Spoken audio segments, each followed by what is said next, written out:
Bonjour et bienvenue dans cet épisode de Récif Captif où j'ai testé pour vous la pompe de brassage Eheim Streamon 4000.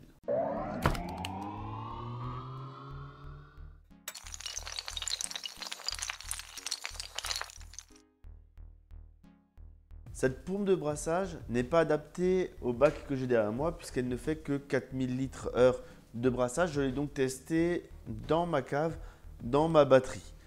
Elle est sale, je vais vous la montrer, mais elle est sale parce que je l'ai vraiment essayée en conditions normales d'utilisation. La pompe en elle-même, elle surprend par son design, c'est-à-dire qu'elle est rectangulaire et qu'on vient ensuite souffler par son centre. Là, on peut choisir d'avoir un flux large ou directif grâce à un petit réglage sur la sortie. En termes de direction, au tout départ, on a un petit peu peur avec cette pompe de brassage parce qu'on a l'habitude des boules qu'on peut mettre dans tous les sens.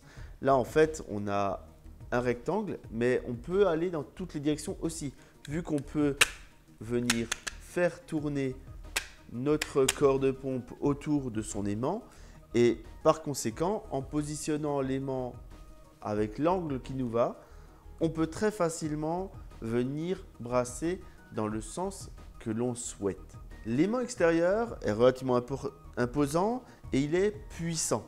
Une fois que vous avez vos deux parties l'une sur l'autre, ça colle très fort à la vitre. Et là, il y a le seul inconvénient que je vois à cette pompe, c'est que quand on veut la décrocher, il faut d'abord retirer l'aimant extérieur. Si vous venez arracher la pompe, on va dire de façon classique, vous prenez la pompe et vous tirez, vous allez tirer sur les petits cylindres blocs qui sont là et ils vont se déclipser. Ils sont particulièrement difficiles à mettre en place, donc pensez, il faut d'abord enlever l'élément extérieur et après la partie interne du bac s'enlève très facilement. En termes de puissance, je pense que les 4000 litres ils y sont, j'ai pas de quoi mesurer. Et le brassage, il est présent et puissant.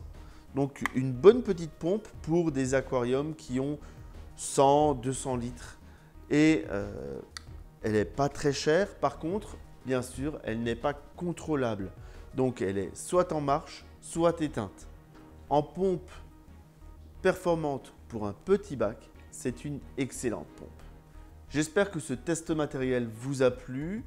Si c'est le cas, n'hésitez pas à laisser des pouces bleus sur YouTube. Et je vous dis à bientôt pour d'autres épisodes de Récif Captif.